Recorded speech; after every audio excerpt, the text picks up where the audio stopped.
મળવા ગયા હતા ને, કોને મળવા? નાની. નાની.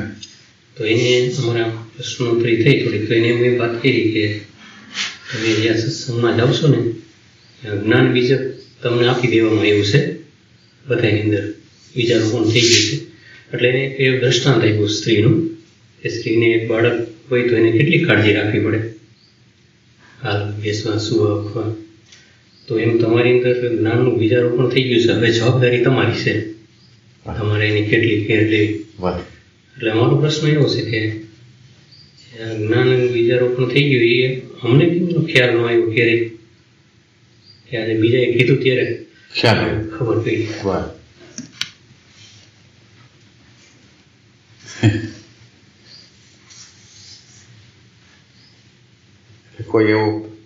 કોઈ એવું કીધું કે સત્સંગમાં તમે જાઓ છો અને તમારા સત્સંગની અંદર તમારી અંદર બીજનું આરોપણ થઈ ગયું છે, બીજ નાખી દેવામાં આવ્યા છે, હવે તમારી જવાબદારી છે કે તમારે ચાલવાનું છે, એમ કોઈએ કીધું તો એ કે અમને કેમ ન ખબર પડી કે બીજ અમારી અંદર નખાઈ ગયા છે, ખબર કેમ ન પડી?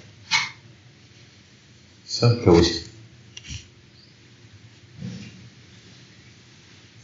બીજ તો બધામાં હોય જ, એમ આ તમારી ગણતરી છે. અને એની કાળજી લઈ દઈએ એટલે અંકુર થાય, હોય જ એમ. અચ્છા, એ નાખી દેવા જરૂરી એવું કઈ જરૂર નથી એમ. અચ્છા, એટલે એક બીજ હોવું એક વાત અલગ છે, એ બીજને પ્રગટ કરવા માટે નું જ્ઞાન, અન્ડરસ્ટેન્ડિંગ, સમજ, શાંતિ, પ્રેમ, પ્રજ્ઞાનું જે તત્વ વિશેષ રૂપે એ જે વાત કરે છે ને, એ વિશેષ રૂપે, એટલે બીજ તો પડેલું છે પણ એને પોષણ મળે કેવી રીતે? તો એને પોષણ મળે એના માટે થઈને એના માટે આખો પહેલેથી છેલ્લે લગીનો નકશો, મેપ આપે, પછી એની શાંતિ, એનો આનંદ, એનું પ્રેમનું તત્વ છે એ આપણી અંદર દાખલ થાય, એટલે આપણી અંદર શાંતિ દાખલ થાય, આનંદ દાખલ થાય, એક પ્રકારનો અલગ દ્રષ્ટિકોણ પ્રગટ થાય કે ખરેખર મારે મારી અંદરના આત્મતત્વને કેવી રીતે પ્રગટ કરવું છે.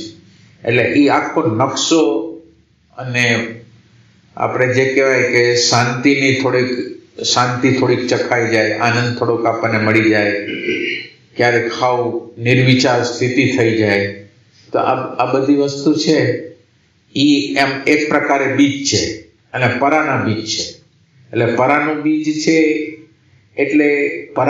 છે એટલે મન બુદ્ધિની પારના ક્ષેત્રની અંદર, આપણી અંદર જેમ આપણે અનકોન્શિયસ કોઈ એક્ટિવિટી કરી છે તો એનું પણ એસેન્સ બને છે, તો આપણે જ્યારે કોન્શિયસલી વર્ક કરી તો એનું મેગ્નેટિક સેન્ટર બને. એટલે હવે આપણને જે બીજ મળ્યા છે ને, એ બીજને પોષણ આપવા દ્વારા આપણી અંદર મેગ્નેટિક સેન્ટર તૈયાર થવાનું છે. મેગ્નેટિક સેન્ટર એટલે પછી આપણને એમ સમજો કે એક નકશો છે અને એક પ્રેક્ટિકલ છે. થોડાક અંશમાં પણ આપણે પ્રેક્ટિકલ કરશું ને તો એ આપણા પછીના આ જીવનમાં અને એના પછીના જીવનમાં પણ એ ચાલુ રહેશે. એની અંદર એ પરાના તત્વની અંદર જમા થશે. એ સામાન્ય ખાનામાં જમા નહીં થાય, પણ પરાના ખાતામાં જમા થવાનું છે. હવે આપણને ખબર કેમ ન પડી? તો આમ જનરલ તો કુદરતની કૃપા એવી હોય છે કે આપણી જરૂરિયાત હોય કે ન હોય પણ કુદરતે બધા બીજ નાખી દેવા માંગે છે. એટલે અત્યારે આપણે કુદરતી જોતું નથી કે આ પાત્ર છે કે પાત્ર નથી, એવું કંઈ જોવા બેસતું નથી. અને એવું જોવા બેસે તો માણસની કોઈની ઉત્ક્રાંતિ થાય નહીં. એટલે એ જ્યારે આપવા તૈયાર થઈ જાય છે ત્યારે આપણી એટલી સજાગતા નથી હોતી કે આપણને ખબર પડે કે આપણી અંદર શાંતિ ઘૂસી, આપણી અંદર આનંદ, આપણી અંદર જીવન જોવાનો એક નવો દ્રષ્ટિકોણ આપણી અંદર પ્રગટ થયો. આપણે જીવનને સારી રીતે સમજી શકીએ એવા દ્રષ્ટિકોણો આપણા જીવનની અંદર આવી ગયા છે. આ બધી ખબર આપણને બેહોશી છે એટલે ખબર પડતી નથી. અને આપણી અંદર જેમ જેમ આપણે આ પ્રેક્ટિકલ ચાલુ કરશું એમ આપણને ધીરે ધીરે ખબર પડશે કે આ બીજ, એટલે સામાન્ય રીતે તમે આમ વિચાર કરો કે તમે કોઈ પણ સત્સંગમાં જાઓ તો કોઈ કે કુંડલીની શક્તિ જગાવો, કોઈ કે મંત્ર કરો, તંત્ર કરો, પૈસા આ મંત્ર દ્વારા અને આના દ્વારા આવશે, કોઈ રામાયણની કથા, કોઈ મહાભારતની કથાઓ. પણ એમ કે જીવનને પ્રતિ ક્ષણે આપણે જે રીતે જીવી રહ્યા છીએ, આપણી અંદર જે આવેગો, આવેશો, આપણી અંદર ડેટાઓ જે આપણને ધક્કો મારીને કરાવી રહ્યા છે, એવું અન્ડરસ્ટેન્ડિંગ આપણને અત્યારે મળેલી છે. એટલે આપણા, તમે એમ સમજો કે ઘણા બધા રસ્તા કપાઈ ગયા. એટલે હવે તમે કોઈ ક્રિયાકાંડ નહીં કરો, મંત્ર તંત્ર નહીં કરો, પણ એમ કે આ અન્ડરસ્ટેન્ડિંગના રસ્તા ઉપર પ્રતિ ક્ષણે મારી અંદર કેવા પ્રકારની મેન્ટાલિટી પ્રગટ થાય છે એને મારે જોવી છે, સમજવી છે. એટલે તમે આમ વિચાર કરો તો તમારા ઘણા લાખો જન્મય કપાઈ ગયા કે જે ખોટા વ્યર્થમાં જવાના હતા, ક્યાંક કર્મકાંડ કરી, કોઈ મંત્ર તંત્ર કરી. એટલે આ બધી વસ્તુ છે એ હવે આ ફાયદો છે એ આપણને અત્યારે ખબર ન પડે. અને તમે સત્સંગના બજારની અંદર નીકળો તો સત્સંગના બજારની અંદર જુદા જુદા સત્સંગો થતા હોય, ત્યાં તમે જાઓ તો તમને ખ્યાલ આવે કે સત્સંગ છે એ બધા જુદા જુદા પ્રકારના શેડમાં કયો સત્સંગ છે કે જે સીધે સીધો આપણને સ્વમુખ, એટલે સ્વને અભિમુખ કરે છે, એવો સત્સંગ આપણને મળે. એટલે હવે આપણને વેરિફિકેશન ક્યારે થાય કે હવે આપણે જે બોલવામાં આવે છે એને નાના અંશમાં, વધારે અંશમાં નહીં પણ નાના અંશમાં પણ આપણે પ્રેક્ટિકલ કરી તો જે બીજ નાખવામાં આવ્યા છે એ બીજ કાર્યરત થઈ જાય. વધારે મહેનત નથી કરવી, નાની જ મહેનત કરવી છે. આપણે આની અંદર આપણે આટલું જ કરવું. પેલું માનો કે પાયાનું જે કામ છે, પાયાનું કામ એ છે કે ખાલી મારી ફોલ્ટથી વાકેફ થવું, મારા ટ્રેકથી વાકેફ થવું, મારા ઈગો ઓરિએન્ટેડ મૂડથી વાકેફ થવું. એટલે આ આપણે જેટલા અંશમાં આપણે સમજશું ને, એટલે આપણું અંદરનું યંત્રની રચના એવી કરવામાં આવી છે કે એને કંઈ અન્ડરસ્ટેન્ડિંગ કરવી નથી. એને જે લેવલમાં પોતે જીવે છે એ લેવલમાં જ જીવવું છે. એની જે ફોલ્ટ હોય એ કાઢવા માટે એ તત્પર નથી. એટલે આપણા યંત્રની રચના એવી થઈ છે કે હું બરાબર છું. હવે જો હું બરાબર જ હોઉં તો મારું ચેન્જીસ નહીં થાય. એટલે આની અંદર આધ્યાત્મના સાધકોની અંદર બીજ નખાઈ ગયું હોય તો પહેલી વસ્તુ એને ખ્યાલ આવવી જોઈએ કે હું અત્યારે મને કુદરતે આ માનવ જીવનની અંદર આપ્યું છે, એમાં ઇવોલ્યુશન કરવા માટે મને અહીંયા મૂકવામાં આવ્યો છે. અહીંયા હું અબદલ અથવા જડ અથવા સ્ટેગ્નન્ટ રહું, હું મારા નેચરની અંદર બાળપણથી માંડીને વૃદ્ધાવસ્થા લગીને એક સ્ટેગ્નન્ટ વ્યક્તિ તરીકે રહું, એના માટે મારો જન્મ નથી. કુદરતનું આખું જે આયોજન છે એમાં મારે ઇવોલ્યુશનની પ્રક્રિયામાં જવાનું છે.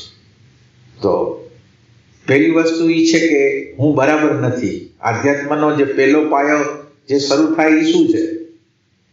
હું બરાબર નથી. હું બરાબર નથી એટલે મારા જીવનની અંદર પ્રશ્ન છે, મારા જીવનની અંદર સમસ્યાઓ છે, સંઘર્ષો છે, તણાવો છે, ભય છે. તો મારા પ્રતિ મને પ્રેમ હોય તો મારા દુઃખને, મારા તણાવને, મારા સંઘર્ષને, મારા આગ્રહને, મારી માન્યતાને તોડવા માટે પ્રયાસ કરું. તો આપણે આ બીજ નખાણું હોય તો આપણને ખ્યાલ આવે કે આ આપણે કામ જે કરવાનું છે એ આપણા મેન્ટાલિટી ઉપર, આપણા ટ્રેક ઉપર કામ કરવાનું છે. અને આ ટ્રેક, યંત્રનો ટ્રેક છે એ આપણને સેજ પણ કરતા લર્નિંગ ન થાય એના માટે આનું આયોજન કરવામાં આવેલું છે. આ યંત્ર છે એ ક્યારેય સ્વીકારે નહીં કે મને ખબર નથી, હું બધું જાણું છું, મને બધી ખબર છે અને હું જેમ છું એમ બરાબર છું. એટલે આપણે બદલાતા નથી. જો આપણે બદલાવવું હોય તો આપણે અત્યારે ઠીક નથી, આપણે અત્યારે કેટલા પ્રકારની મિસ્ટેકો હાલે છે એનું જ્ઞાન આપણને થવું છે. એટલે આ પ્રશ્નના મૂળમાં શું છે કે આપણને ખબર કેમ ન પડી? પણ ખબર તો ત્યારે પડે. એટલે કુદરતનો ખેલ એવો છે કે આપણને જ્યારે વસ્તુ આપે છે ત્યારે આપણને ખબર નથી પડતી કે આપણને કંઈક મળી ગયું છે, આપણને કંઈક થઈ ગયું છે, કારણ કે આપણે અંદર એટલો બધો હોશ નથી હોતા, એટલી બધી જાગૃતિ હોતી નથી, એટલે એ ખ્યાલ નથી આવતો. પણ કુદરતે આપણને કંઈક આપી દીધું છે, કંઈક બીજ નાખ્યું છે કે જેથી આમ અત્યારે હવે આપણે કોઈ રસ્તામાં ડાયવર્ટ થાય એવું નથી કે કામ કરવાનું છે એ અંદર કામ કરવાનું છે. મારી મેન્ટાલિટીમાં ઉપર, મારા એટીટ્યુડ ઉપર, મારા સ્વભાવ ઉપર, દરેક પ્રતિક્ષણે જે ઊભું થઈ રહ્યું છે આપણી અંદર શું થાય? પ્રતિક્ષણે કાં હું કઈ ઘટના ઘટે તો સંમત થાવ, ના સંમત થાવ, સંમત થાવ, ના સંમત થાવ, સંમત થાવ, ના સંમત થાવ, નિરંતર આપણી અંદર હાલે સતત પ્રોસેસ. જેવું કોઈ પ્રસંગ બન્યો એટલે આ ગમે છે, આ ગમતું નથી, આ પ્રોસેસ છે ચાલુ છે. અને આ પ્રોસેસ છે એ સંઘર્ષનું કારણ છે. અને આ સંઘર્ષને દૂર કરવા માટે આ નકશો આપવામાં આવ્યો છે કે આપણે સતત રીતે આપણાથી વાકેફ થાય. એટલે અત્યારે પહેલું જે પગથિયું છે એ છે કે આપણે જે ફોલ્ટ કરી છે એનાથી કમસે કમ વાકેફ થાય. દૂર ન કરી તો કાંઈ નહીં, પણ મને ખ્યાલ આવે કે હું આ જગ્યાએ ફસાયેલો છું, હું આ જગ્યાએ ફસાયેલો છું, હું આ જગ્યાએ ફસાયેલો છું. તો આ પેલું પ્રાઇમરી જે સ્ટેજ છે એ આટલું છે કે મને મારો ફોલ્ટ દેખાય. અને આ મારો ફોલ્ટ જો મને દેખાશે તો હું એને દૂર કરવા માટે પ્રયત્ન કરીશ. હું બરાબર જ હોઉં તો બરાબર થવાનું.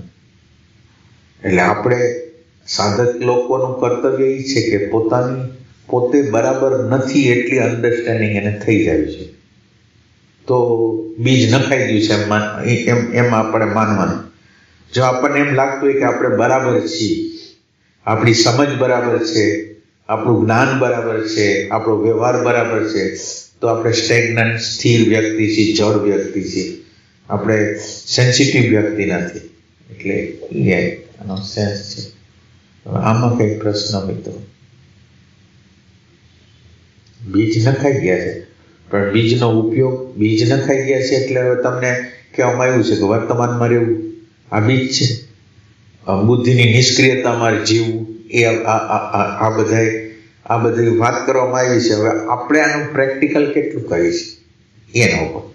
અને આની અંદર આપણા અણુ પરમાણુ જે આપણી અંદર જે અત્યારે હાલી રહ્યા છે એ જે અવ્યવસ્થા ફેલાવે છે, અરાજકતા ફેલાવે છે, પ્રેમ વગરની સ્થિતિ, અશાંતિની સ્થિતિ, ઘૃણાની સ્થિતિ પેદા કરે છે, એની સાથે સંમત ન થવું એ આનો મુખ્ય મુદ્દો છે.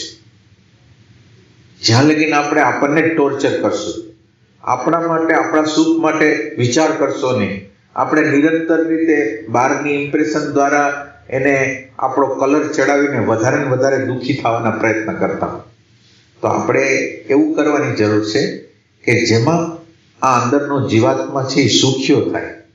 અને આ યાત્રા કેવી છે કે આપણને એમ લાગે કે અત્યારે નહીં કરી તો હાલશે, પણ આ તમે જે અભ્યાસ અત્યારે નથી કરતા એ તમારા અનંત જન્મો લગી લંબાવવાનું છે.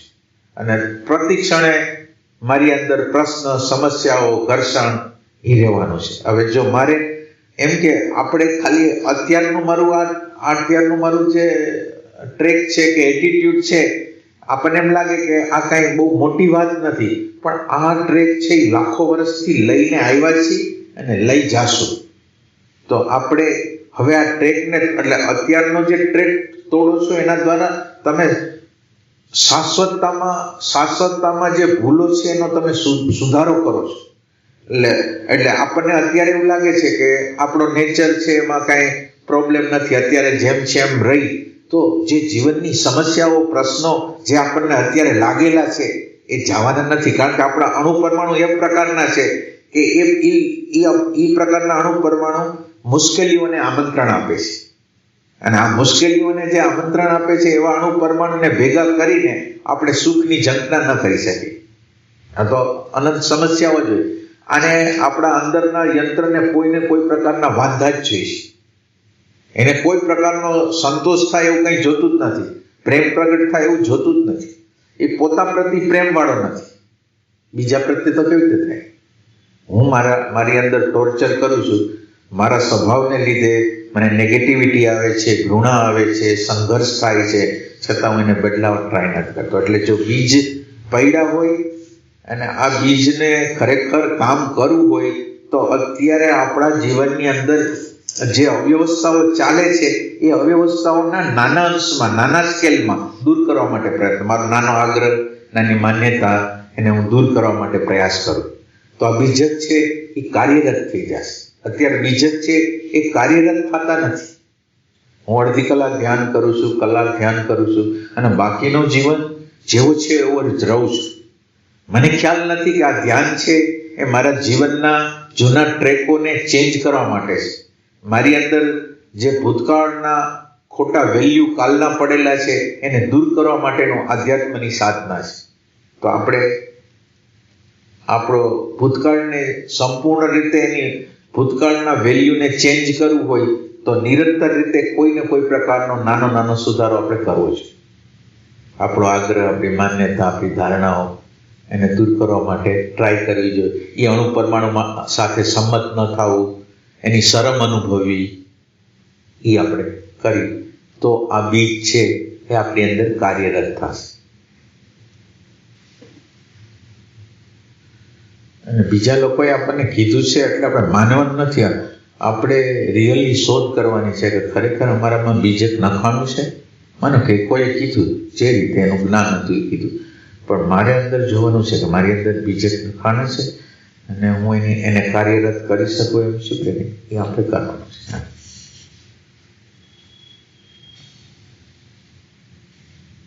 એટલે ગયા સત્સંગમાં આપણે વાત થઈ હતી કે વિચાર બોમ્બ છે, એનો ત્રાસ ને હવે ઈ 2 દિવસ સુધી આપણને ઈ અંદર આવે અને પછી પાછા ઈ 2 દિવસ પછી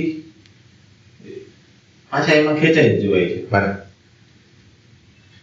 એટલે આપણે જે વિચારના ક્ષેત્ર એટલે આપણે આખી સાધના છે ને એ વિચારના ક્ષેત્ર, મન બુદ્ધિના ક્ષેત્રમાંથી ચાલુ કરી છે.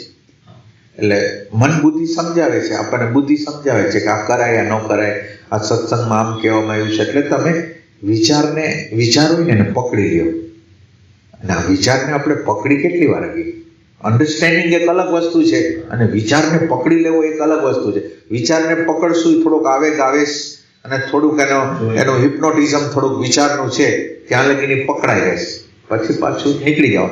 એટલે આપણે કોઈ હાયર જગ્યાની અંદરથી આને જોવાનું છે. એટલે અત્યારે જે આપણી સાધના છે એ મન બુદ્ધિ ઉપર છે અને મન બુદ્ધિથી વાકેફ થવું ને એ આપણી સાધનાનો પ્રાઇમરી સ્ટેજ છે કે જેમાં આપણું યંત્ર કેવી રીતે કામ કરે છે, કેવી રીતે બોલે છે, કેવી રીતે ચાલે છે, કેવી રીતે વ્યવહાર કરે છે, ક્યારે અપમાન થાય તો એને કેવું લાગે છે, માન મળે તો એને કેવું લાગે છે, બીજાની ટીકા થતી હોય તો એમાં કેટલો રસ પડે છે, બીજી વસ્તુમાં ખોવાઈ જવામાં કેટલો આનંદ છે ને પોતાના શોમાં આવવા માટે કેટલી આળસ ને પ્રમાદ છે, એ બધી વસ્તુને આપણે અંદર જોવાની જરૂર છે. એટલે અત્યારે જે આપણે જે જોઈ છીએ ને એ મન બુદ્ધિથી જોઈ છીએ. એટલે મન બુદ્ધિથી જોઈ છીએ એટલે એના પરિણામો ન આવે, થોડી વાર રહીએ, એનો આવેશ રહીએ, એનો ભાવ રહીએ, એનો હિપ્નોટિઝમ રહીએ, પછી પાછું નીકળી જાય. એટલે હવે આપણે એવું કરવાનું છે કે આ જે વિચાર છે એનું એન્કાઉન્ટર કરવાનો છે. વિચાર છે એને આમનો સામનો કરવાનો છે. હવે જ્યાં લગી વિચાર છે એક બાજુ વિચાર છે ને એક બાજુ તમે છો, એ આમનો સામનો જ્યાં લગી નહીં થાય ને ત્યાં લગી વિચાર પોતે આપણને કેટલી હેરાનગતિ કરી શકે, કેટલો ટોર્ચર, ત્રાસ, સેલ્ફ ટોર્ચર કેટલો કરી શકે. બીજાને તો ટોર્ચર કરે પણ પોતાને કેટલો ટોર્ચર કરે એ આપણને ખ્યાલ આવે. એટલે આપણે કંઈક અંશમાં હાયરમાં જવાની જરૂર છે. હાયર એટલે અત્યારે જે હાલી રહ્યું છે એનાથી વાકેફ થવું એ હાયર છે. અત્યારે જે હાલી રહ્યું છે, અત્યારે જે બોલી રહ્યો છું, અત્યારે હું ચાલી રહ્યો છું, અત્યારે જે વ્યવહાર કરી રહ્યો છું એનાથી વાકેફ થવું.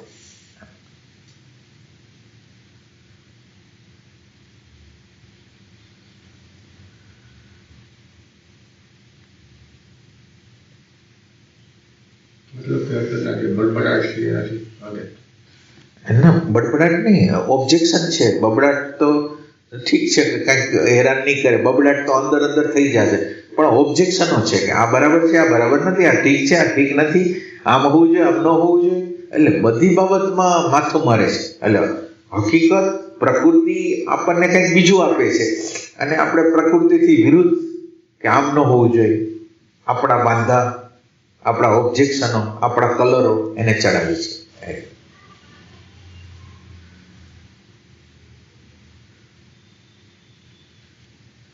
એટલે આપણને જે વિચાર ચાલાકી કરીને આપણને હેરાન કરે છે ને, ચાલાકી કરે છે અને આપણને હેરાન કરે છે એની ખબર પડે કે અહીંયા જો ટ્રિગર કર્યું, આપણે આમ શાંતિથી બેઠા હતા ને એને ટ્રિગર કર્યું કે ઓલાએ મારી યારે વ્યવહાર બરાબર નહોતો કર્યો 5 વર્ષ પહેલા, 5 મિનિટ પહેલા, અને એમ કરીને પછી અત્યારે નેગેટિવિટી કરાવે. તો હવે તમે વિચાર કરો કે વિચારનું કામ શું છે? જે વસ્તુ સારી છે એ નહીં, પણ ખરાબ વસ્તુ કઈ છે એની ગોત કરવી, એ આ વિચારનું કામ છે.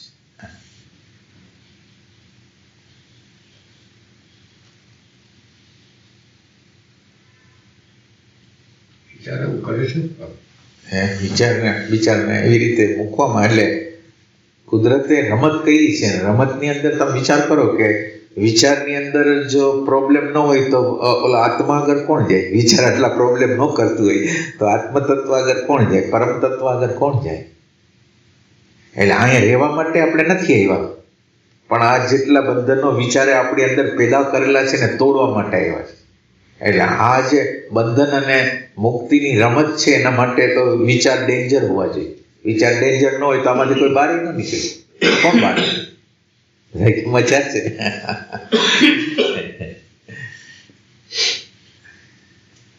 તો પછી પશુની જેમ થઈ જાય ને. હા, પશુની જેમ. એટલે આમ પશુ જેવો જ છે, ભલે બહારથી દેખાય પણ છે તો પશુ જેવો જ હજી.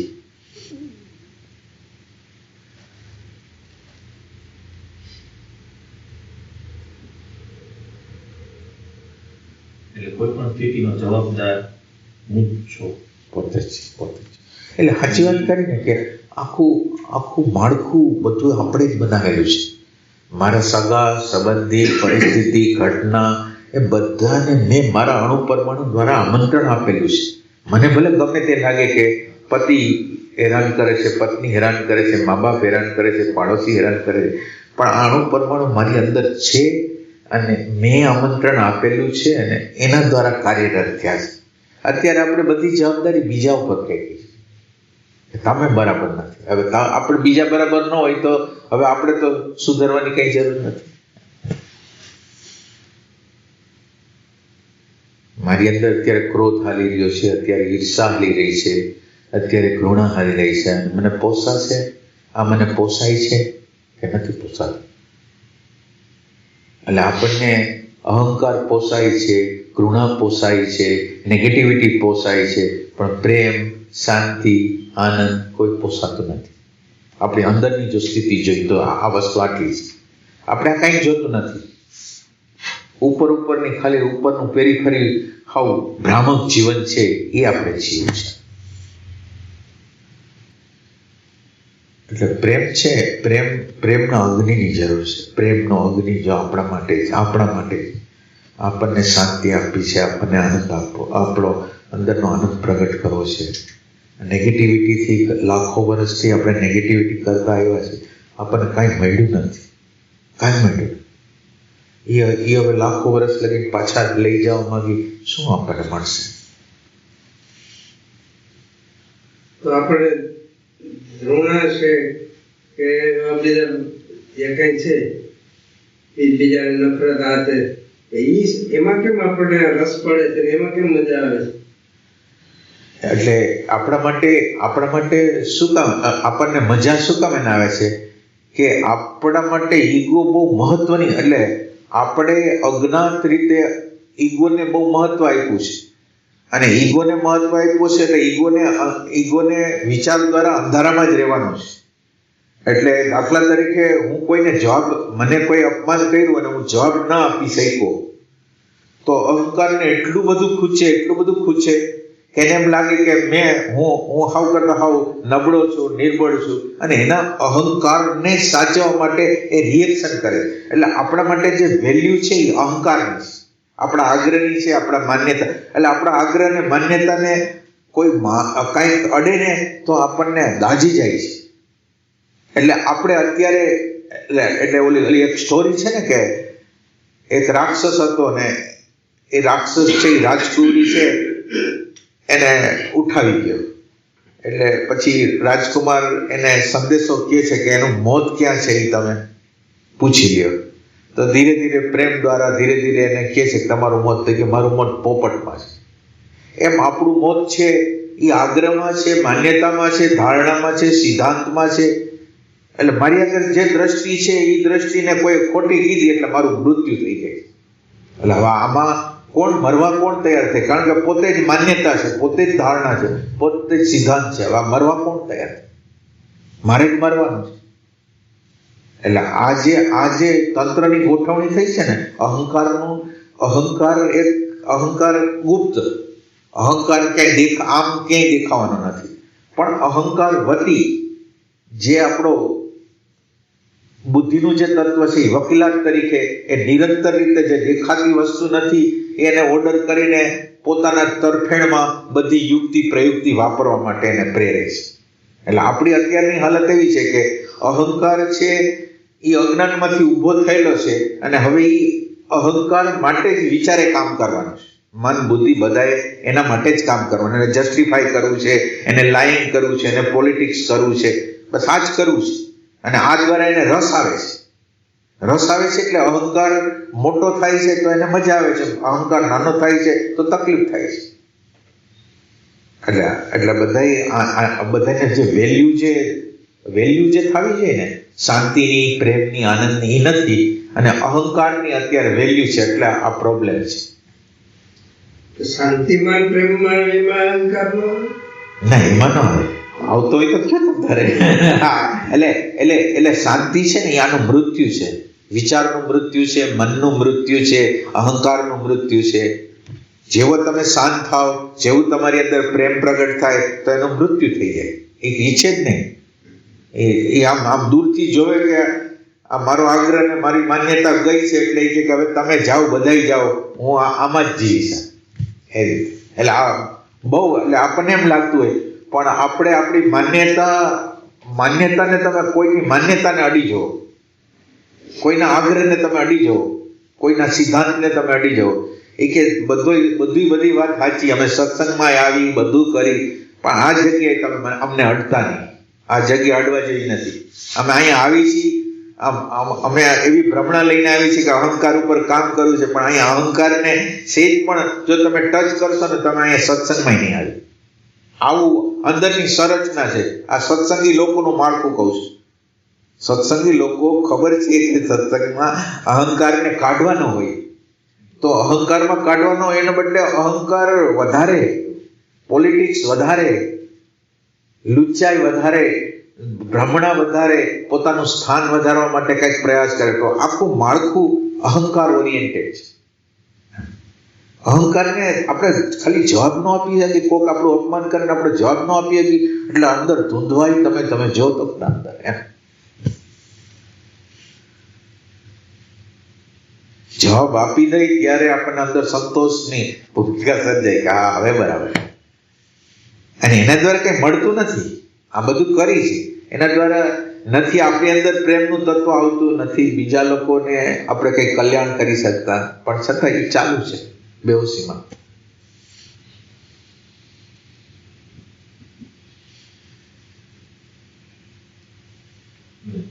ક્યારેક નાનું એવું જોવાઈ જાય અને ત્યારે આપણને એ શાંતિ કે જે એ સમજ કે જે કંઈ આવે પછી પાછો અહીંયા સંતોષ કામ એનું બની જાય. સંતોષ પાડવા જાય. એટલે ખરેખર તો તમે વિચાર કરો કે આમ તમે વિચાર કરો તો તમારું ઓબ્ઝર્વેશન જેટલું પાવરફુલ થશે ને, તો તમને ખ્યાલ આવશે કે અંદરની અવ્યવસ્થા કેટલી ભયંકર છે. એટલે સંતોષ જે થાય છે એનો અર્થ એમ છે કે આપણું ઓબ્ઝર્વેશન યથાયોગ્ય નથી. બાકી તમે ઓબ્ઝર્વેશન કરશો તો નાનો કણ જેવું કામ નથી કર્યું ને એની સામે પહાડ જેવા કામો બાકી છે. આપણા રાગ, આપણા દ્વેષ, આપણા ભય, આપણી ઘૃણાઓ, આપણા અંદરના ટ્રેકો એ એમને મગબંધ પડેલા. એટલે આપણને જે સંતોષ થાય છે એ તો ઈગોની સાધના છે. ઈગોને નાનકડું હરખું હાલી અને સંતોષ કરી અને પોતાનું લેબલિંગ આધ્યાત્મનું કરાવી અને જીવવું છે.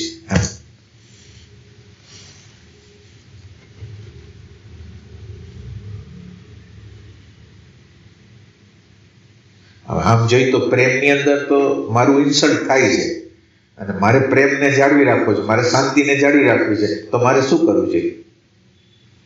રિએક્શન કરવું જોઈએ કે મારે એને અન્ડરસ્ટેન્ડ કરવું જોઈએ, એને આત્મસાત કરવું જોઈએ કે આ વસ્તુ માનો કે એને નેગેટિવિટી કરી, પણ એની અંદર બેહોશી છે, પણ એ બેહોશીનો ભોગ બનીને હું એનાથી ડબલ બેહોશી કરવાની ટ્રાય શું કામ કરું? હું મને જ દુઃખી કરવા માટેની ટ્રાય શું કામ કરું છું?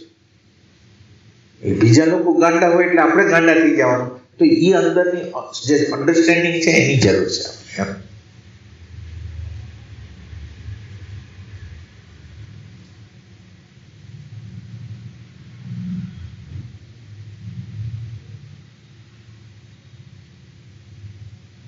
વેલ્યુ બદલાવાના છે. વેલ્યુ અહંકારનું છે, માન્યતાનું છે, સિદ્ધાંતનું છે, અને એટલું બધું વેલ્યુ છે એટલે આપણે અંદાજ ન કરી શકીએ એટલી વેલ્યુ છે. આ જીવનની અંદર તમે વ્યક્તિગત જીવન હોય, આજુબાજુનું કુટુંબનું જીવન હોય, કે આખું વૈશ્વિક જીવન હોય, લડાઈ સિવાય કાંઈ નથી. ચાહે આંતરિક લડાઈ, ચાહે બહારની લડાઈ. બહાર નથી લડી શકતો તો અંદર તો નિરંતર લડું જ છું.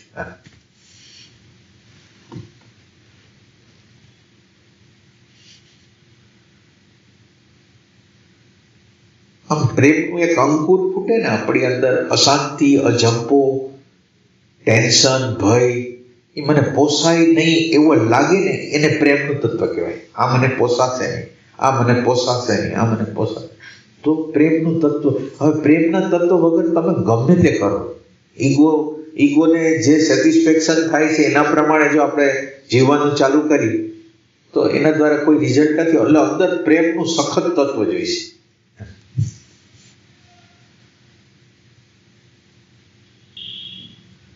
કુદરતની રચના એવી છે કે તમે જે જોવો છો ને, તમને જે દેખાણું ને, એમાં કુદરતે એવું રાખ્યું કે તમને દેખાણું અને પ્રકૃતિનો એક ભાગ છે એ તમારાથી અજાણ થઈ ગયો.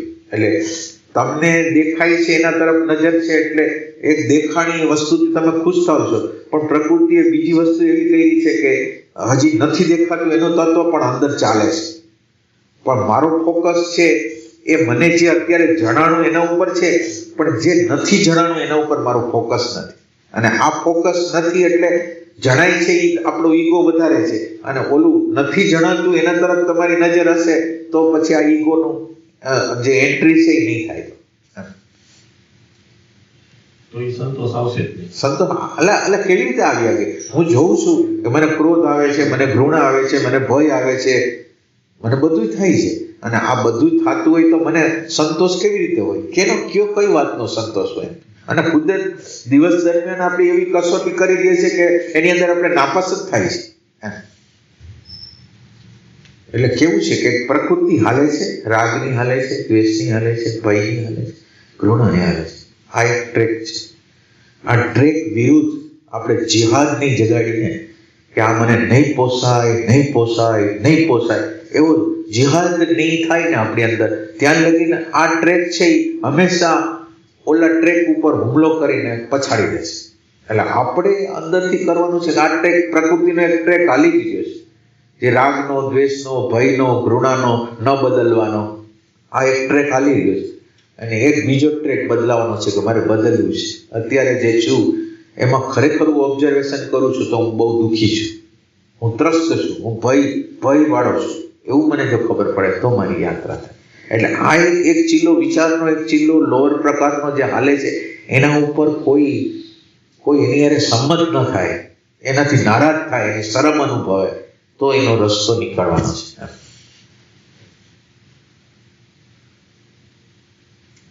સ્થિતિ બરોબર નથી, ચિત્ત રાવાનું છે, ઉકળાટ છે, એ દેખાય છે, પણ આ મને પસંદ નથી, એવું નથી થતું. એટલે જ આપણી યાત્રા નથી થતી. એની સામે જહાજ જગાડે એવું કોઈ હોવું તો જોઈએ ને. મને કે હું અત્યારે કેદ થયેલો છું, હું પૂરી રીતે જુદા જુદી માન્યતા, ધારણા, સિદ્ધાંત, ધર્મ, સંપ્રદાય વાળા ગમે કેટલી જગ્યાએ હું કેદ થયેલો વ્યક્તિ છું. અને આ કેદ થયેલો વ્યક્તિ છું અને છતાંય હું ખુશ. અને પ્રતિક્ષણે જો તમે જોશો તો કોઈ ઉલટા, એટલે જે ઘટના હાલતી હોય એનાથી વિરુદ્ધ જ મારું મન કે આમ ન હોવું જોઈએ, આમ ન હોવું જોઈએ, આમ હોવું જોઈએ, આમ ન હોવું જોઈએ, આમ હોવું. અને સતત રીતે આપણને કોન્ફ્લિક્ટમાં રાખે. ખાલી આ જોવાનું છે, અને જોવાનું જો યથાર્થ રીતે થઈ જશે ને, ઓબ્ઝર્વેશન બરાબર થઈ જશે ને, તો પછી આ યાત્રા ચાલુ થશે. એ પહેલા તો ચાલુ ન થઈ જાય. એટલે મને મંજૂર ન હોય તો પછી ચાલુ ન થાય. એટલે વિચાર છે એ પોતે સક્રિય છે. વિચારની સામે જે પરાનું જે તત્વ છે એને આપણે ઊભું જ રાખતા નથી.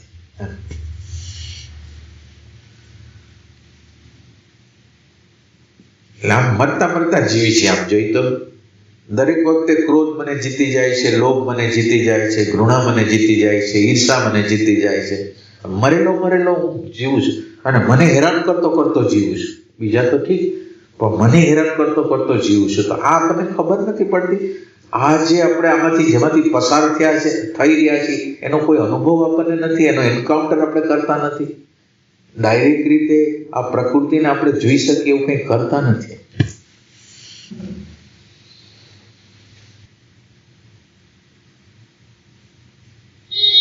પરાનું તત્વ જે છે એ આમાંથી રસ્તો કરવા માંગે છે. પરાનું જે તત્વ છે એ એમ કે આમાંથી રસ્તો શું છે? હું ક્રોધમાં છું, હું લોભમાં છું, હું ઘૃણામાં છું, હું ભયમાં છું, તો આનો રસ્તો મારે શું કરવો છે? આ રસ્તો શોધતું જે મન છે ને એ છે એ આત્માને શોધી શકશે. બાકી આ રૂટીન જે ચીલા ચાલુ છે એની આરે સંમત થઈને જે હાલે છે એ મનનું કામ જ નથી.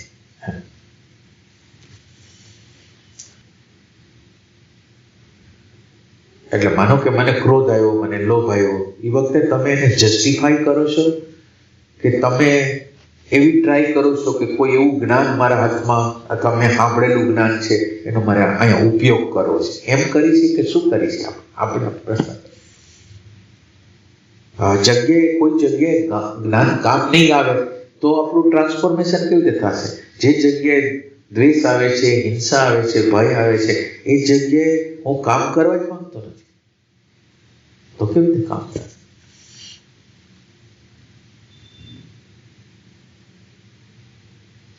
અને આપણને એમ લાગે કે આમાં મજા છે, પણ આમાં નાનકડી હરખી મજા નથી. નિરંતર હું દુઃખી છું, નિરંતર કોન્ફ્લિક્ટ છે, નિરંતર ભય છે, નિરંતર હાવ ખાલી છું. એમાં તો શું છે કે આપણે જે માહિતી મળી હોય એ રસ્તે આપણે જવાના હોય. બરાબર. મને ક્રોધ આવ્યો એટલે માહિતી મળી કે ક્રોધ ને જોવો, એટલે હું ક્રોધ ને જોઉં. બરાબર. પછી ક્રોધ ને જોયા પછી શું? તો પછી જે માહિતી મળી હોય એ માહિતી પ્રમાણે આપણે હાલવાનું હોય ને. માહિતી પ્રેમ નથી, એ હિપ્નોટિઝમ છે.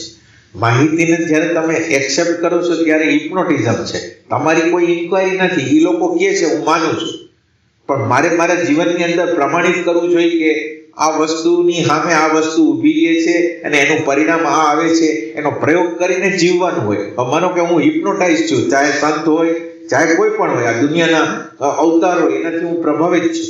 હું કંઈ ઇન્ક્વાયરી કરતો નથી. અને જે લોકો પ્રભાવિત હોય છે તો કામ જ નથી કર્યા. મારે કોઈ પણ વસ્તુ થાય તો હું પ્રશ્ન કરું છું, આ કેમ, આમ કેમ? મને અત્યારે દુઃખ લાગે છે તો હું પ્રશ્ન પૂછું છું કે દુઃખ કેમ, ભય કેમ, ઘૃણા કેમ? હું મારી જાતને પ્રશ્ન પૂછું. જો પ્રશ્ન તમે પૂછો તો પ્રશ્નનો જવાબ આવે, પણ પ્રશ્ન જ ન હોય તો જવાબ કેવી રીતે આવે?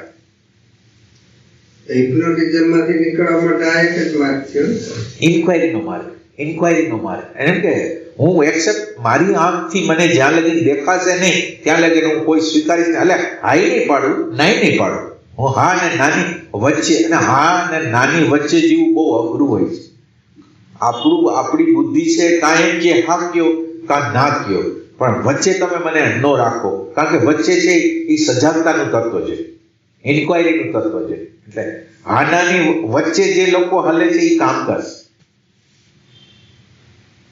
હા કેવી હેલી છે અને ના કેવી હેલી છે, મારી માન્યતા મુજબ મારે હા કેવી હેલી છે, મારી માન્યતા મુજબ ના કેવી હેલી છે. પણ હા અને નાની વચ્ચે તટસ્થતાથી ખરેખર સત્ય શું છે એ શોધી કાઢવું એ કેટલો બધો તીવ્ર પ્રેમ માંગે છે.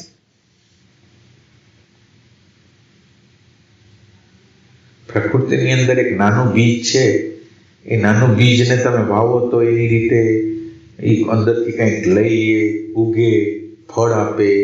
તો આ રચના જે છે, આ રચના આ જોઈ છે, પણ આપણને કોઈ આશ્ચર્ય જેવું થતું નથી. આ કેવી રીતે થાય છે આ વસ્તુ? અને આ અનંત જીવો સૃષ્ટિમાં બનાવ્યા છે. એ અનંત જીવો, આટલા બધા વિવિધતાવાળું જીવન કોણે કેવી રીતે બનાવ્યું? પ્રશ્ન નથી આપણને પ્રશ્ન નથી કે આ રચના, માનો કે આ બધી વસ્તુની બ્રહ્માંડની રચના કરી શેના માટે? કરી શેના માટે? આ બધી માથાકૂટ શેની? આટલું બધું શું કામે? એટલે આપણા જીવનની અંદર એવું છે કે જે વસ્તુમાંથી આપણે નીકળ્યા હોય ને એ વસ્તુ આપણે પાછું બનવાનું હોય. માનો કે આ સૂર્યમાંથી જે ગ્રહો નીકળ્યા છે એને અંતે સૂર્ય થવાનું છે. આ સૂર્યમાંથી નીકળેલા તારામાંથી નીકળેલા તારા થવાનું છે. એટલે જે વસ્તુમાંથી તમે નીકળો છો એ વસ્તુ તમારે થવાનું હોય છે. અને એ જ્યાં લગી તમે થાવ નહીં ત્યાં લગી તમારી અંદર બેચેની છે એ નિરંતર ચાલુ રહે. કોઈ પણ પ્રકારનો ભય, ઘૃણા, હિંસા અને અંદર કંઈક મિસ થાય છે એવું નિરંતર આપણી અંદર ચાલે. એટલે આપણે જેમાંથી નીકળ્યા છીએ એને જ્યાં લગી ટચ નહીં કરી ત્યાં લગી શાંતિ નહીં મળે, આનંદ નહીં મળે, પ્રેમ પ્રગટ નહીં થાય. સૂર્યની અંદર છે પ્રકાશ છે, એનર્જી છે અને અવેરનેસ છે. 3 તત્વ છે. અને એમાંથી નીકળેલા ગ્રહો છે એને પ્રકાશ લેવાનો છે, એનર્જી લેવાની છે અને અવેરનેસનું તત્વ છે એ લેવાનું છે. આપણી પૃથ્વી અત્યારે આપણી આ પૃથ્વી છે એ અત્યારે સેકન્ડ ફેઝમાં છે. એટલે એની અંદર આપણે શું કહેવાય, પ્રકાશ છે એ પીવાઈ ગયો છે, એનર્જી લેવાનું કામ થઈ ગયું છે, એટલે આમ પૂર્ણ છે ને આમ થઈ ગયું છે. અને અવેરનેસનું તત્વ નિરંતર રીતે પૃથ્વી ઉપર અત્યારે ઉતરી રહ્યું છે. એટલે પૃથ્વી અત્યારે અવેરનેસનું તત્વ છે એ પૃથ્વીની અંદર અત્યારે ઉતરી રહ્યું છે. એટલે અત્યારે જે બુદ્ધિ જે પાવરફુલ છોકરાઓની હોય છે એનું કારણ છે કે એ અવેરનેસનો અવતરણ અત્યારે, એટલે પૃથ્વી છે એ અત્યારે અવેરનેસ તરફની ગતિમાં છે. પ્રકાશે લઈ લીધો છે, એનર્જી લઈ લીધી છે અને અવેરનેસ તરફની ગતિ એની ધીરે ધીરે થઈ રહી છે. તો બુદ્ધિમત્તા એનામાં વધારે છે, અવેરનેસ વધારે નથી એમ અત્યારની. એટલે અવતરણ અવેરનેસનું થાય છે અને મારી આગળ કોઈ સમજ નથી એટલે મારું બુદ્ધિનું તત્વ પાવરફુલ થાય છે. અવેરનેસ છે એ બુદ્ધિને પાવરફુલ કરે. અવેરનેસ એટલે શું? એટેન્શન. અને એટેન્શન છે એ અવેરનેસનું તત્વ છે.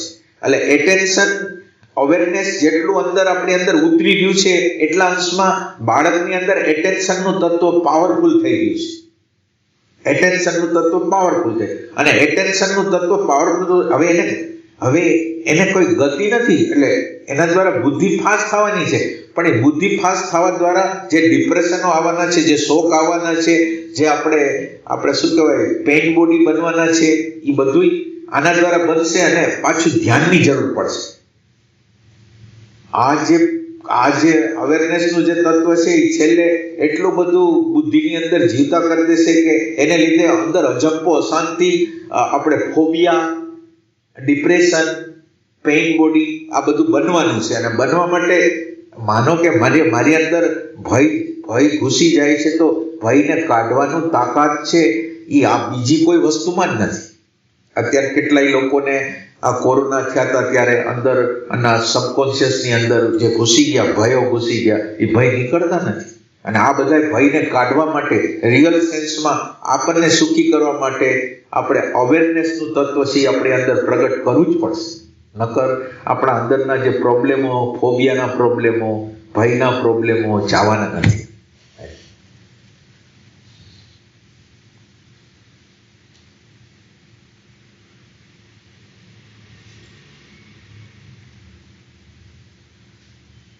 અને અત્યારના કાળ જેવો એ કોઈ કાળ નથી. આ જે કાળ છે ને એના જેવો કાળ એટલે તમારે આત્મતત્વ, પરમ તત્વને હવે મેળવવા માટે તમારે કોઈ રામની ઉપાસના કરવાની નથી, કૃષ્ણની ઉપાસના નથી કરવાની. તમે અત્યારે પ્રેઝન્ટ મોમેન્ટમાં આવી જાઓ. તમારે કોઈ લેબલિંગ નહીં, કાંઈ નહીં. પ્રેઝન્ટ મોમેન્ટની ઊંડાઈમાં ઘૂસી જાઓ. સીધું ડાયરેક્ટ જ. આવું ડાયરેક્ટ જ્ઞાન ક્યારેક કોક સમયે પ્રગટ થાય છે. અત્યારે આમ જોઈ તો શનિનો કાળ છે અને આ શનિના કાળની અંદર આવો કાળ વિરલ છે અને લગભગ 380 આજે શનિના 500 વર્ષ હોય એમાં 380 વર્ષ વીતી ગયા છે. હવે 120 વર્ષનો કાળ બાકી છે. અને એટલે આવો કાળ ક્યારેક જ હોય છે કે જેમાં તમે ડાયરેક્ટ રીતે પરમાત્માને મેળવવા તમારે કોઈની જરૂર નથી. હવે તમે પ્રેઝન્ટ મોમેન્ટ તમારી આગળ આવી ગઈ, તમે સીધી એન્ટ્રી લાગી. અને અત્યારે એટેન્શન પણ હવે જેમ પેઢી દર પેઢી આવે એમ એટેન્શન સારું આપ્યું છે. એટલે એટેન્શન જો આપણી અંદર સારામાં સારું હોય અને એટેન્શનનો ઉપયોગ આપણે અંદરની સાઈડમાં કરી તો આપણા માટે હેલામ હેલો રસ્તો છે. અત્યારે જેટલો રસ્તો હેલો છે એવો ક્યારે ન હોય.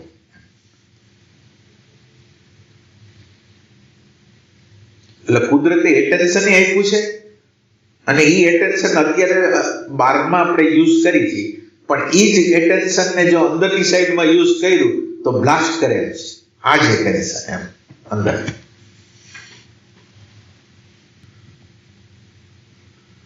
અંદરની સાઈડમાં યુઝ કરો મતલબ અંદરની સાઈડમાં યુઝ કરવું એટેન્શન છે. હવે એટેન્શનનું જે તત્વ છે એ એટેન્શન છે એ પતિમાં વહી જાય છે, પત્નીમાં વહી જાય છે, બાળકમાં વહી જાય છે, મા બાપમાં વહી જાય છે, વિષયમાં વહી જાય છે. એટલે એટેન્શનને આપણે ફ્રી કરવાનું છે. એટેન્શન પહેલા તમે આખી આની રચના જુઓ ને તો પહેલું કોન્શિયસનેસ છે કે જેમાં કાંઈ જીવ જગત ઈશ્વર કોઈ કાંઈ વસ્તુ જ નથી. કોન્શિયસનેસમાંથી અવેરનેસનું તત્વ આવે એનાથી નીચે જાય એટલે દ્વૈત થાય. પ્રકૃતિ અને પુરુષ બે ઉત્પન્ન થાય અને પ્રકૃતિ અને પુરુષ ઉત્પન્ન થયા પછી માનવને એક એટેન્શન નામની વસ્તુ આપે. અવેરનેસ તો એને ગુમાવી દીધું, હવે એટેન્શન એની આગળ છે અને એટેન્શન છે એ શાશ્વત છે. એટેન્શન છે એ 24 કલાક હોય આપણે આગળ, ક્યારેય ન હોય એવું એટેન્શન. હવે આ એટેન્શન 24 કલાકનું એટેન્શન તે શાશ્વત છે અને આ એટેન્શન પોતે નિરાકાર છે, આકાર નથી. હવે આ એટેન્શન છે એ પાછું ફસાઈ જાય છે કોઈ વસ્તુની અંદર, વિષયની અંદર, પદાર્થની અંદર, વ્યક્તિની અંદર, સિદ્ધાંતની અંદર, માન્યતાની અંદર. હવે એ એટેન્શનને ત્યાંથી છોડાવવાનું છે. છોડાવવાની પ્રક્રિયા આપણે કરવાની. એટલે પેલા અશ્વમેઘ યજ્ઞ કરતા એની અંદર અશ્વમેઘ યજ્ઞની અંદર ઘોડાને છોડે અને ઘોડાને છોડે પછી ઘોડાને કોઈ બાંધે તો એને છોડાવીને લઈ આવવાનો, એને અશ્વમેઘ યજ્ઞ કહેતા. અત્યારે વાસનાનો ઘોડો આપણે છોડી છીએ અને છોડી છીએ જ્યાં બંધાય છે ત્યાંથી આપણે એને છૂટો કરવાનો. કઈ જગ્યાએ બંધાય ત્યાંથી છોડવાનો.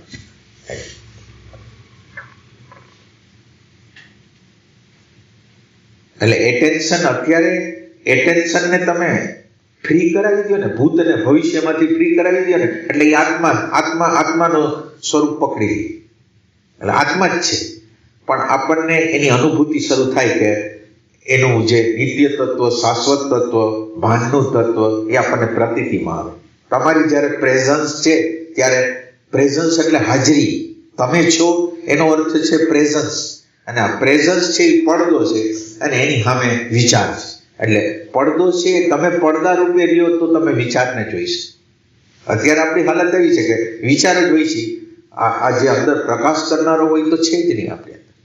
અને આ જે લડાઈ છે એ આ છે કે આ વિચાર લોઅર પ્રકારના વિચાર આવે છે એની સામે હાયર પ્રકારનો જે વિચાર છે એટલે પ્રેઝન્ટ મોમેન્ટ છે એ આની સામે લડી એટલે આને સમજી શકે, અન્ડરસ્ટેન્ડ કરી શકે એવી તાકાત છે આની અંદર એટેન્શન. એટલે કુદરતે તમે જુઓ ને, કુદરતે એક બાજુ ભૂત ભવિષ્ય એટલે આપણું મન મૂક્યું કે જે નિરંતર ભૂત ભવિષ્યમાં રહે, બીજું આ બાજુ સત્ય મૂક્યું અને આ સત્ય આ મન છે એ પામી ન શકે. આ ભૂત ભવિષ્યમાં રહેતું મન છે એ સત્યને પામી ન શકે. તો સત્યને પામી ન શકે તો એના માટે એણે શું કર્યું તો એ કે ફેક્ટ, પ્રેઝન્ટ મોમેન્ટ બનાવી, એટેન્શન બનાવ્યું કે આ એટેન્શન એવું દ્વાર છે કે જે ભૂત ભવિષ્યમાંથી છોડાવી આ જે પ્રાકૃતિકતા છે, ફેક્ટ છે એમાં એન્ટ્રી મરાવી અને સત્ય લગીને લઈ જાઓ. એટલે કુદરતે તમે જુઓ તો રચના જે પ્રેઝન્ટ મોમેન્ટની કરેલી છે એ એન્ટ્રી છે શાશ્વતતાની અંદર પ્રવેશ કરવા માટે. આપણે શાશ્વતતામાં પ્રવેશ કરવો હોય તો કેવી રીતે એન્ટ્રી કરવી તો એ કે નિરંતર રીતે આપણે ફેક્ટનો અનાદર કરીશ. અત્યારે માનો કે મારી અંદર અત્યારે કંઈ ન ગમે એવી સ્થિતિ છે અથવા મારી સામે કોઈ માંદી વ્યક્તિ છે, ઘરની કોઈ માંદી વ્યક્તિ છે, એ ફેક્ટ છે. હવે આ ફેક્ટને આપણે કેટલું સ્વીકારીશ? આપણે ફેકને સ્વીકારતા નથી એટલે જે કરી છે ઢસડાઈને કરીશ. ફેકને જો સ્વીકારાઈ જાય તો આપણને કોઈ પ્રોબ્લેમ જ નથી. ફેક છે એ જ્યારે સ્વીકારાઈ ગયું એટલે સાયકોલોજીકલ પ્રશ્ન ખતમ થઈ ગયો. મારો આગ્રહ, મારી માન્યતા, મારા પૂર્વગ્રહ, મારું એના તરફ જોવાની વૃત્તિ કે આ બહુ ભારે છે, આ બહુ અઘરું કામ છે, બધું હોય ગયું.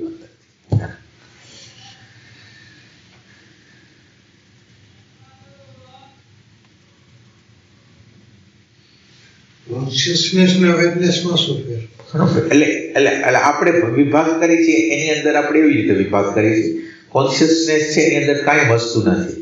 પછી આ કોન્શિયસનેસ શબ્દ છે જુદા જુદા લોકો જુદી રીતે ઉપયોગ કરે છે. એટલે આપણે જે રીતે અત્યારે ઉપયોગ કરી છે જે કોન્શિયસનેસ છે કે જે ભાન નામનું તત્વ છે, ભાન નામનું તત્વ છે. અને એ ભાન નામનું તત્વ છે એમાં નથી જીવ, જગત, ઈશ્વર, સંકલ્પ, વિકલ્પ કાંઈ કરતા કાંઈ એની અંદર એન્ટ્રી નથી. એના પછીની જે અવસ્થા આવે છે જેમાં અવેરનેસનું તત્વ આવે છે. અવેરનેસ અને એની સામે પ્રકૃતિ.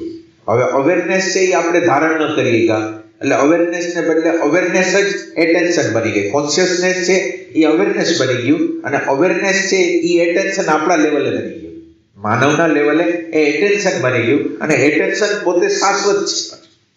એટેન્શન છે એ નિરંતર છે. 24 કલાક એટેન્શન આપણી હારે જ છે. એટલે શાશ્વતતાને આપણે અડેલા જ છીએ, શાશ્વતતામાં જ જીવી છીએ, પણ એ શાશ્વતતા તરફ જોતા નથી એટલે ખબર પડતી નથી. મતલબ એમ થયું કે જાગૃતતા ને એ આપણે જયારે જાગૃત 3 અવસ્થા, જાગૃત, સુષુપ્ત, સ્વપ્ન. જાગૃતતામાં એટેન્શન છે પણ સ્વપ્ન અને સુષુપ્તમાં એટેન્શન નથી એમ કે ના એટેન્શન તો છે. એટેન્શન અવેરનેસ નથી. એટેન્શન તો એટેન્શનની એટલે એની હાજરી તો છે જ. આ શાશ્વત તત્વની હાજરી તો છે જ, પણ હાજરી છે એ કેવી છે? સામાન્ય હાજરી છે, વિશેષ હાજરી નથી. વિશેષ હાજરી છે એ અજ્ઞાનને દૂર કરે. માનો કે સામાન્ય પ્રેઝન્સ એટલે હોવાપણું છે એ સતત રીતે તમે બેહોશો તો પણ હારે જ હોય. કારણ કે તમે જ્યારે સ્વાદ લ્યો ને તો સ્વાદનું ભાન છે એ એના અસ્તિત્વ વગર આપણને ભાન જ ન થાય. શબ્દ, સ્પર્શ, રૂપ, રસ, ગંધ પેલું ભાનનું તત્વ હોય, પછી પ્રકૃતિનું તત્વ હોય. એટલે પેલું ભાન છે, ભાન એને શબ્દને અડે છે, સ્પર્શને અડે છે, રૂપને, એ વગર આપણને કઈ ખબર જ ન પડે. તો ઈ તો સતત આત્મ તત્વ હારે હારે એ ભાનનું તત્વ નિરંતર હારે હારે છે. પણ એ ભાનના તત્વને આપણે જુદું એટલે સામાન્ય ભાન તત્વ છે કે મને આ સારું લાગ્યું, મને આ ખરાબ લાગ્યું, આ મને ગમ્યું નહીં, આ મને ગમ્યું. એટલે આ બધી ખબર તો મને છે પણ એ ખબર તરફ મારી નજર નથી. આ ખબર જે છે આ ભાન નામનું તત્વ છે એ નિરંતર પ્રકાશ કરે છે કે અત્યારે મને ન ગમ્યું. તમે ભલે અજ્ઞાનમાં છો પણ તમને ન ગમ્યું એનું ભાન કોને થાય છે? આ ભાન કોણ કરે છે? આ ભાન અલગ છે અને નથી ગમ્યું એક અલગ જગ્યાએ છે. જે નથી ગમ્યું એ પ્રકૃતિનું તત્વ છે અને આ છે એ પ્રકાશનું તત્વ છે કે જે એને પ્રકાશિત કરે છે. આ જે નથી ગમતું એને પ્રકાશ કરે છે. હવે બે એક થઈ ગયા, એને આપણે સેપરેશન કરવાનું છે, બેને જુદા કરવાના. એ જ્ઞાન છે.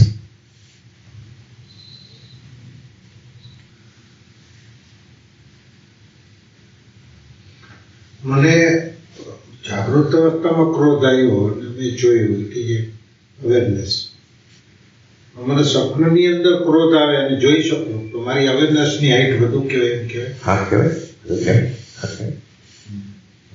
જાગૃત અવસ્થામાં ક્રોધ આવે કરવો એમ તો ક્રોધ તો આવે પણ જોઈ ન શકે. એટલે આમાં કેવું હોય, એટલે તમારો પ્રશ્ન વ્યાજબી છે કે આવે કે ન આવે. તો આવે ક્યાં આવે અને ન આવે તો ક્યાં ન આવે. એટલે યંત્રમાં આવે અને તમે જો અવેરનેસના પક્ષમાં હો તો ન આવે. તમે અવેરનેસની ટચ કરીને બેઠા છો તો એ તમને અડશે નહીં. અને જૂની વસ્તુ છે એ પ્રગટ તો થવાની. યંત્ર પોતાની રીતે પોતાનો ભાગ ભજવવાનો અને તમારી આગળ જ્ઞાન છે કે તમે એની હારે તાદાદમાં નહીં કરો, તમે એને જોઈ શકશો, સમજી શકશો, તો ધીરે ધીરે એ અણુ પરમાણુ જે સક્રિયતા છે એ સક્રિયતા ઘટી જશે. પછી અણુ પરમાણુને કોઈ પ્રોત્સાહન નહીં મળે, કોઈ અણુ પરમાણુ. તો હવે એ પ્રકારના અણુ પરમાણુનું ટ્રાન્સફોર્મેશન થઈ ગયું, પ્રેમમાં થઈ ગયું, સમજમાં થઈ ગયું.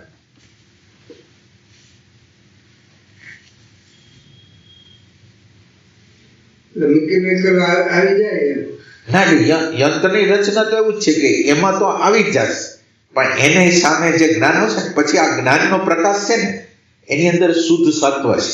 ધીરે ધીરે ધીરે તમારી અંદર જ્યારે શુદ્ધ સત્વ ઊભું થવા જશે ને ત્યારે તમારું અંતઃકરણ એક જો આ જ્ઞાન થાય ને તો અંતઃકરણ સત્વમય થઈ જાય. સત્વમય એટલે શુદ્ધ થઈ જાય, અને શુદ્ધ થઈ જાય એટલે એની અંદર શાંતિ હાલતી હોય, આનંદ હાલતો હોય, સમજ આવતું હોય. એટલે ધીરે ધીરે ધીરે અવેરનેસનું તત્વ જેમ જેમ થતું જાય એમ અંતઃકરણ છે ને એ સત્વમય થતું જાય.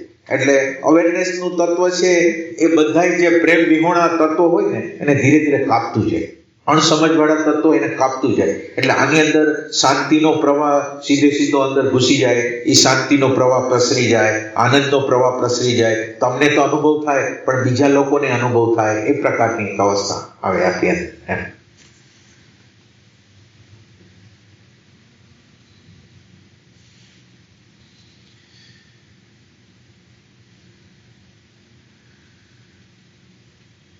આમાં કઈ પ્રશ્ન હોય તો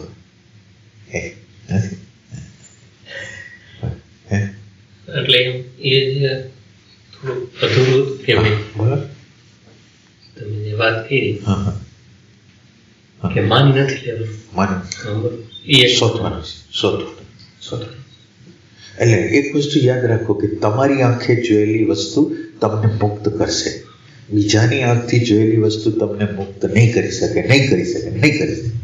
એટલે તમારે તમારી થર્ડ આઈ કયો, તમારું જે છે એને જોવાની ક્ષમતા તમારામાં જ પ્રગટ કરવાની, જ્યાં લગી તમારી રીતે. એટલે પ્રેઝન્ટ મોમેન્ટને આપણે આટલું બધું મહત્વ શું કામ આપીએ છીએ? પ્રેઝન્ટ મોમેન્ટમાં તમારી ત્રીજી આંખ ખુલે છે. તમે અત્યારે જે છે તમારી મન, બુદ્ધિ, અહંકાર, ઇમેજ બધી વસ્તુ તમારા માટે દ્રશ્ય થઈ જાય છે. તમે ડાયરેક્ટ રીતે જુઓ છો. તમે ક્યારેય ડાયરેક્ટ જોયું નહોતું, વર્તમાનમાં નહોતા, એ સિવાયની કોઈ પલ નહોતી કે તેમાં ડાયરેક્ટ જોયું હોય. આમાં બુદ્ધિ દ્રશ્ય થઈ જાય, વિચાર દ્રશ્ય થઈ જાય, ઇમેજ દ્રશ્ય થઈ જાય, અને તમે ડાયરેક્ટ જુઓ છો. આ થર્ડ આઈ છે, આ ત્રીજું નેત્ર, જેમાં તમને ખબર પડે કે આ વિચાર ક્યાં હાલે છે. અત્યારે પ્રકૃતિની અંદર ઠંડી હાલે છે, ગરમી હાલે છે, પક્ષીનો અવાજ હાલે છે. તમે અત્યારે આ ક્ષણમાં છો તો ડાયરેક્ટ રીતે એને પી શકો.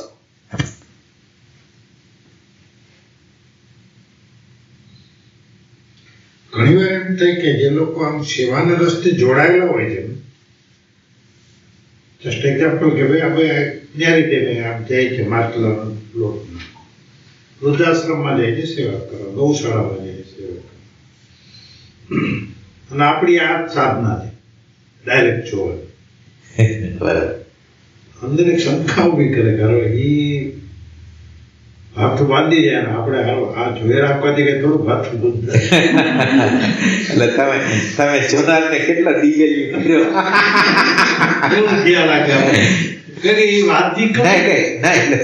તમારો પ્રશ્ન વ્યાજબી, પણ તમે એમ પ્રશ્ન કરો કે હલો એ જે સેવા કરે છે, જે કરે છે એનો રાગ વહી જાય છે, એનો દ્વેષ વહી જાય છે, એના પ્રશ્નો જીવનના વહી જાય છે. ખાલી તમે આટલું જ વિચાર કરો અને તમે એ કરી શકો. માનો કે તમને એમ લાગે છે કોકને સહાય કરવી છે, સહાય કરો. સહાય કરવાની કે જ્ઞાન કોઈ ના પાડતું નથી કે તમારા દિલનો વિકાસ થાય એના માટે તમે કોઈને સહાય કરો છો, તેમાં કોઈ પ્રોબ્લેમ નથી. પણ તમે તમારા હૃદયને ગુમાવીને આ જ્ઞાન લેવા જતા હો ને તો આ જ્ઞાન સૂકું જ થવાનું છે. તમારું દિલ છે એ ઉઘડી ગયું હોય, બધા માટે સેન્સિટિવ થઈ ગયું હોય, એ લોકોનું જ આ જ્ઞાન માર્ગમાં કામ છે. એટલે આ જે લોકો આ માર્ગે છે એને આ યાત્રા કરી લીધી જ હોય, એને ઇમોશનની સાધના, એને બીજાને મદદ કરવાની સાધના એની જીવંત રીતે હલતી જ હોય. પ્રતિક્ષણે એને ખબર હોય કે બીજાને મદદ કેવી રીતે, આપણી આગળ કોઈ આવ્યું છે તો એને મદદ કેવી રીતે થાય, એને નવી દ્રષ્ટિ કેવી રીતે મળે, એની આગળ નિરંતર હોય કે ભલે આ જીવન જીવતો હોય પણ આજ આપણી આગળ આવ્યો છે તો આપણે એને કંઈક નાની દ્રષ્ટિ આપી કે એને હંમેશા નિરંતર કંઈક શોધ કરે ને શાશ્વતતાને શોધી કાઢે, એવી વસ્તુ. એટલે આમાં ના નથી, સેવા કરવાની ના નથી, સેવા કરો.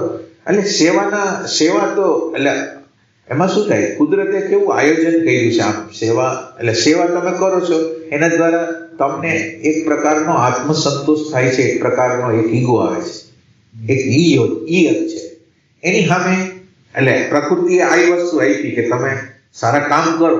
હવે સારા કામ કરો એની અંદર એને એવું તત્વ રાખ્યું કે એના દ્વારા તમારે ઈગો આવશે, તમારે અંદર સ્ટેટસ બનશે, તમે બીજાથી અલગ વ્યક્તિ છે એવું બનશે. તો એ કે હાલો ને તમને આત્મતત્વ નથી મળતું, તમે જો આ વસ્તુ કરતા હો તો તમે આ કરો. માનો કે આત્મતત્વ લગી તમે પહોંચી નથી શકતા તો આ કરો. હવે એક ટ્રેક સારો પડે છે ને, એટલે આપણને ફાયદો કયો છે? તમે કોઈને મદદ કરવાનો ભાવ છે એ તમારી અંદર ઉગે છે. ભલે તમે અત્યારે ઇમેજથી કરો છો, તમે કોઈ મોટાઈની ભાવનાથી કરો છો, પણ એ ટ્રેક તમને હેલ્પ કરશે બીજાને. એટલે એ ટ્રેક તમને બીજાને સહાય કરવાનો જે ટ્રેક પડી ગયો ને એ બીજા જન્મે તમને કામ લાગશે. પછી એના ઉપર તમારે કામ કરવાનું બાકી છે કે ઈગોના ખાતામાં આપણે જમા કરીશ. પણ એક ટ્રેક તો પડી ગયો કે આપણે છોડતા થઈ ગયા. આપણે એને છોડતા થઈ ગયા. વસ્તુને છોડવાની એટલે આપણે છોડવું કંઈ બહુ મોટી વાત ન લાગે. તો એટલું તો આપણે ઉત્ક્રાંતિમાં જે ક્રમિક ઉત્ક્રાંતિ છે એમાં એટલો પગ તો આપણે મૂક્યો તો ખરો ને. એ અલ્ટિમેટ જે સેવાના રસ્તે છે એને છેલ્લે અહીંયા આવવું પડશે. એ વિના એટલે સેવાનો જ અર્થ, સેવાનો અર્થ શું છે? કોણ સેવા કરે છે? કોની કરે છે? સામે કોણ છે? પોતે કોણ છે?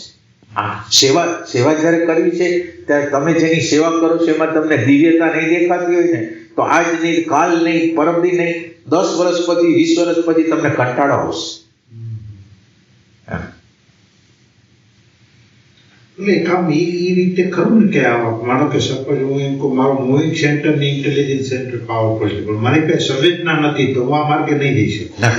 એટલે આધ્યાત્મનો માર્ગ તો ભાવ વગર તો દાખલ જ નથી. એટલે તમારી આગળ હૃદય તો બીજા માટે એટલું બધું સેન્સિટિવ હોય ત્યારે તો તમારી એન્ટ્રી હોય.